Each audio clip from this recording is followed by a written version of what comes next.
Christopher Nolan roughly 2 years and $100 million to create Oppenheimer. In fact, I was so inspired watching it that I decided to challenge myself to recreate the entire film. But unfortunately, I don't have that much time, nor do I have that much budget. So let's see what I can create with a time limit of 4 days and a huge budget of $0. Action.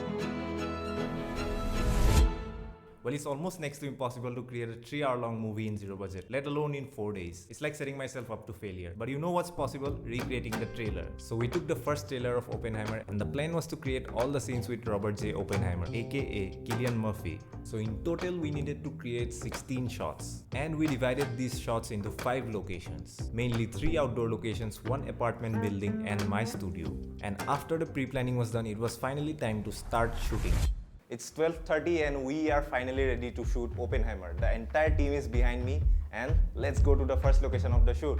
The first location was 26 kilometers away in a field. So basically we wanted a huge tower to recreate this scene. And this is the tower we came for. But things were not going to be easy for us. To reach the tower, there is no defined road that leads to it. So we had to do a little bit of off-roading.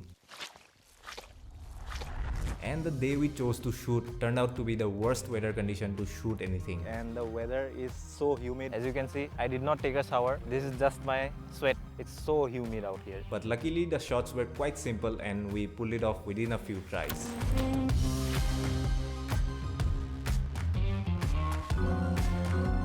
The second location was a garden where we had to recreate this scene. So we set up the tripod and we set up the pocket RGB light and the reflector on his black side. Well, we tried our best, but this is all we could get. By the time we reached the third location, the weather decided to show a little bit of mercy on us. So we are at the last and the final location of the shoot. It's currently 5:37 and this is the view. I just wanted to inform you all that acting in Oppenheimer is very, very tough. And our actor has never acted before, but still he's trying and he's doing very good. The shot that we're trying to create involves some acting. So multiple takes later, we finally did it.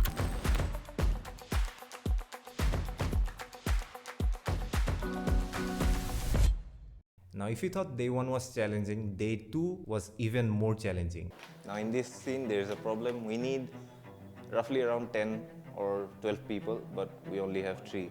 So we are going to take a tripod shot and we are going to replicate and blur the background. As our actor had only 1 day's leave, he had to leave for his job. Our actor is only available till 11 AM. And what time is it? It's already 10:35.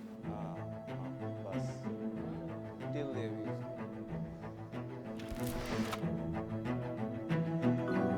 During this shoot, we managed to improvise a little bit. We got a few unique shots that are not really present in the trailer, but they turned out very well. Done with the first half of the shoot. We only have to recreate the indoor scenes now. After our actor left, I went back to the studio and things just went downhill from there. Hello? So I just got a call from our actor and turns out he has a lot of work, so today we will not be able to shoot. So basically I had 1 day all to myself. And I backed up and looked at all the footage. So I was just going through all the footage and turns out I messed up this shot. There are vignetting across the edges of this video. This usually happens when we crank the ND filter to the max. So I think we might have to cut out this shot. I messed up another shot. In this shot, I forgot to turn it to Vlog color profile, so this is completely in standard color profile. So I think we might have to cut out this shot as well. I started to question my abilities and my skills. Was this too big of a challenge for me to accomplish? Why isn't everything going as planned? Will people hate the final outcome? But then I looked at my previous video and I read all the comments. I seriously cannot thank you guys enough for the support on the previous video. It genuinely inspired me to push through and make the final product even better. See you tomorrow.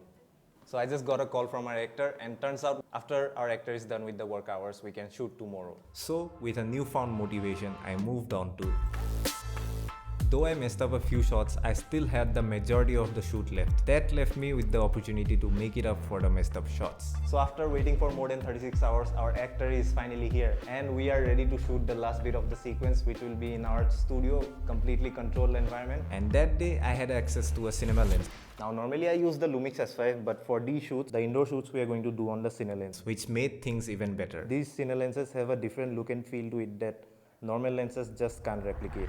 We managed to pull off a lot of the shots easily. Done with 2 shots, 8 more to go. 15 takes later, done with the 3rd shot. Done with 4 shots, 4 more to go. But few shots were a little more difficult to replicate. And now it's time for creating the train scene. But it wasn't difficult enough to stop us. Now we need to create this shot. But we have a little bit of a challenge because we don't have a plain wall. We have to remove the entire decoration of my studio. After removing the decorations, we got the shot very easily. But of course, how can things go so easily for us? We had to have some sort of a hurdle coming our way.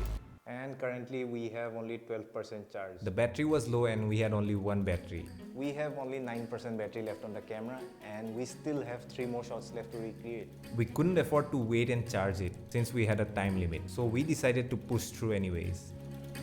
2 shots left. Action. The camera has approximately 5% battery left and we have 1 shot remaining. So all in all, day 3 was a huge success. We are finally done with the shoot. The camera has only 3% battery left and I am super duper sleepy. But I still had a lot of work left. Even though we got the indoor shots right, what's the point of shooting if it doesn't fit well in the edit? So this is the most crucial step that will determine how good the trailer will turn out. And I had to get it right. So we are in the studio. It is currently the next day and my intention is to complete it before the sunrise. Now editing the trailer is going to be a little bit difficult because in the trailer there are many more shots with multiple other actors of the movie as well, which we couldn't recreate due to obvious reasons. So I needed to find out a solution. So now I'm going to search for a music that resembles the music of the first Oppenheimer trailer. For that I'm going to open up Artlist. I genuinely believe that the best and the highest quality music licensing platform currently in the market is Artlist. So I found this music called Arena from this artist named Max H and I'm just mind blown. This music sounds so similar to the trailer. And I'm not just saying that because they're sponsoring this video. I genuinely have been using their music in almost all of my previous videos. So I'm going to need a lot of stock footages to demonstrate the explosion. So I'm going to download all the assets and then I'm going to edit it. Even recreating this trailer would be impossible if I didn't have Artlist. Artlist has been able to deliver every type of sound effects that I needed every time. So I was just going through all the stock footage and I found this new feature called the suggested sound effects, where you get AI-powered recommendation of sound effects based on your stock footage. So this is a very handy feature that I'm going to need in the edit. Luckily for creators like us, the filmmakers, the editors, the creatives, Artlist offers even more, like stock footage, video templates, plugins, and even photo and video editing softwares. So I took all the clips that I recreated from the trailer and placed them adjacent to the stock footages. Only because of brands like Artlist, I'm able to bring these ideas of mine to life. So I have set up the music and the voiceover on the sequence. And this is going to act as an outline for the entire edit. So if you're someone looking to level up your videos, then sign up using the first link in the description and get 2 extra months for free on Artlist. And thank you so much Artlist for sponsoring this video. Surprisingly, the editing was running very smoothly.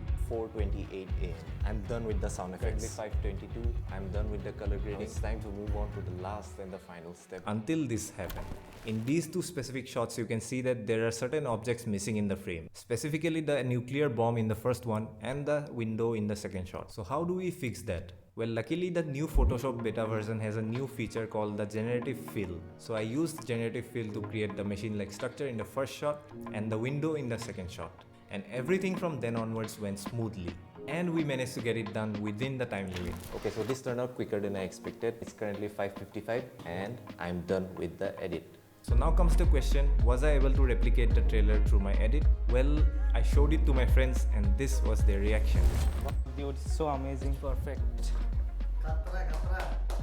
Let me know your reactions in the comments after watching the video. And as always, keep creating.